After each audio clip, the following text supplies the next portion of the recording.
ஜெயலலிதா மரணம் குறித்து அறிய விசாரணை கமிஷன் அமைக்கப்பட வேண்டும் என ஜெயலலிதாவின் அண்ணன் மகன் தீபக் தெரிவித்துள்ளார். ஜெயலலிதாவின் அண்ணன் மகன் தீபக் அளித்துள்ள பேட்டியில், டிடிவி தினகரனுக்கு தலைமை பொறுப்பு வகிக்க தகுதியில்லை. அடிப்படை தொண்டர்கள் யாரும் தினகரனை ஏற்றுக்கொள்ள மாட்டார்கள். அதிமுகவுக்கு தலைமை வகிக்கும் தகுதி ஓ பன்னீர்செல்வத்துக்கு தான் உள்ளது. கட்சி தலைமையை OPS சேர்க்க தினகரன் ஒத்துக்கொள்வார். ஓ பன்னீர்செல்வம் கட்சிக்கு மீண்டும் திரும்ப வேண்டும். அதிமுக எப்போதும் உடையாது. ஜெயலலிதாவுக்கான அபராத தொகையை வங்கியில் கடன் வாங்கி செலுத்துவேன். ஜெயலலிதாவின் மரணம் தொடர்பாக விசாரணை கமிஷன் அமைக்க வேண்டும். அப்போதுதான் உண்மைகள் வெளியே வரும். மருத்துவ சிகிச்சைகள் குறித்து பற்றி பன்னீர்செல்வம் கேள்வி எழுப்பவில்லை.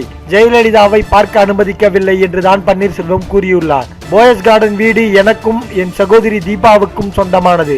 சசிகலாவுக்கு ஆதரவளிப்பேன், ஆனால் அவரது குடும்பத்தின் தலைமையை ஏற்க மாட்டேன் என தெரிவித்துள்ளார். மேலும் தீபாவின் அரசியல் பயணத்துக்கு ஆதரவு அளிக்கவில்லை எனவும் கூறியுள்ளார். மேலும் இது போன்ற செய்திகளை உடனுக்குடன் தெரிந்து கொள்ள எங்களுடைய சேனலை சப்ஸ்கிரைப் பண்ணுங்க. இந்த செய்தி பத்தின உங்களுடைய கருத்துக்களை மறக்காம கமெண்ட் பண்ணுங்க.